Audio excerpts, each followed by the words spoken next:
আমি কি তোমাদের সঙ্গে বসে খাবার খেতে পারি?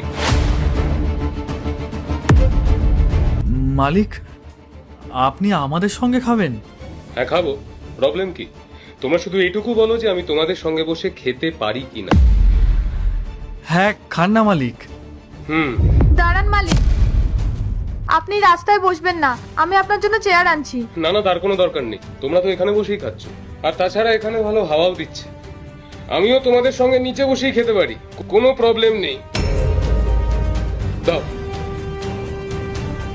কিন্তু মালিক, আপনি নিচে বসে খাবেন, এটা তো আমাদের ভালো লাগবে না। কেন, সমস্যা কোথায়? দেখো, এখন আমি এত কথা বলতে পারছি না, তাড়াতাড়ি বলো খাবার কি এনেছো। এই তো রুটি আর আলুর তরকারি।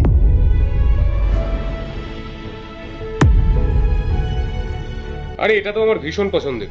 জলটা দাও তো, হাতটা ধুই। এই নিন মালিক।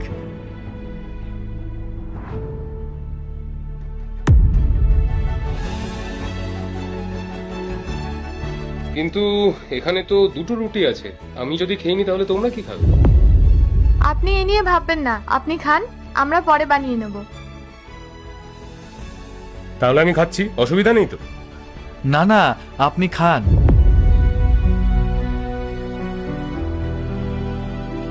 আচ্ছা মালিক, একটা কথা জিজ্ঞেস করতে পারি? বলো। মালিক, আমরা তো সাফাই কর্মীর কাজ করি, এই বস্তির মধ্যেই নোংরা জায়গায় থাকি, তাই আমাদের দেখে সবাই ঘৃণাও করে। আমরা আমরা এই নোংরা হাত দিয়ে কাজ করি আর এই নোংরা হাত দিয়ে খাবার বানাই, তাই আমাদের রান্না করা খাবার আপনি খেলে তো সবাই আপনাকে নিয়ে হাসাহাসি করবে। মালিক, এসবের অভ্যেস তো আপনার নেই, তাই এসব খাবার খেয়ে আপনার যদি শরীর খারাপ করে তাহলে? হ্যাঁ মালিক, ও ঠিকই বলেছে, আমরা তো গরিব মানুষ, আমরা এইভাবেই থাকি, আর আপনি তো রাজপ্রাসাদে থাকেন। এখন আমাদের সাথে বসে খাবার খেলে লোকে আপনাকে নিয়ে হাসাহাসি করবে।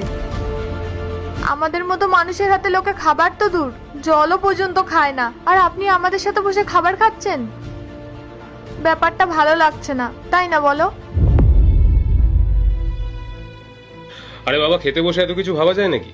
আর খেতে বসে কিন্তু কথা বলা একদম ঠিক নয়, বুঝতে পেরেছো? আর লোকে কি বললো বা ভাবলো সেসব ভাবার দরকার নেই। যার যা বলার, যার যা ভাবার সে ভাববে। শোনো, রান্নাটা কিন্তু খুব ভালো হয়েছে, আমাকে একটু শান্তি করে খেতে দাও তোমরা, প্লিজ।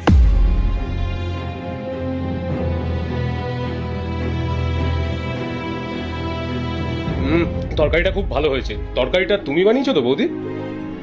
হ্যাঁ। দারুণ হয়েছে। পার্ট 2 দেখতে সাবস্ক্রাইব করো ভেলকু 78M।